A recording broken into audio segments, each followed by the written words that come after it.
रोहा तालुक्यातल्या आंबेवाडीमधल्या छत्रपती शिवाजी महाराज नगरमध्ये मंगळवारी 2 डिसेंबरला मध्यरात्रीच्या सुमारास बंद घरांचा फायदा घेत घरफोडी करून दागिने आणि रोख रक्कम लंपास केली आहे आणि पाले बुद्रुकमधल्या पांडुरंग महाबळे यांच्या ताब्यातील 2 व्हीलर गाडी चोरीला गेल्याची घटना घडली आहे आणि नागरिकांमध्ये त्यामुळे भीतीचं वातावरण निर्माण झालंय।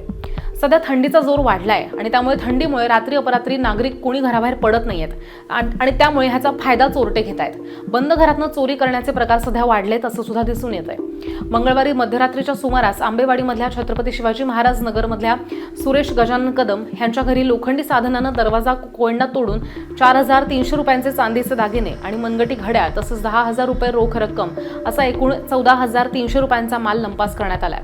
तसंच याशिवाय पाले बुद्रुकमधल्या पांडुरंग महाबळे यांच्या घरासमोर लावण्यात आलेली 2 व्हीलर सुद्धा चोरीला गेली आहे आणि ह्याचा अधिक तपास सध्या कोलाड पोलीस ठाण्याचे सहाय्यक पोलीस निरीक्षक नितीन मोहिते यांच्या मार्गदर्शनामध्ये करण्यात येतोय। सहाय्यक फौजदार नागे यांच्याकडनं मी सचिन सुरेश कदम राहणार आंबेवाडी, वडिलांचे नाव सुरेश गजानन कदम। आमच्या इकडे मंगळवार रात्री मध्यरात्री घरफोडी करून चोरी झाले। 2 कपाट फोडले, त्याच्यामधले आमचे लहान मुलाचे चांदीचे दागिने, आईची नथ आणि पैसे म्हणजे जसं की मुलाचा गल्ला होता साठवलेला आणि 10,000 रुपये कॅश अशी अज्ञात इसमांनी घरफोडी करून चोरी केलेली आहे।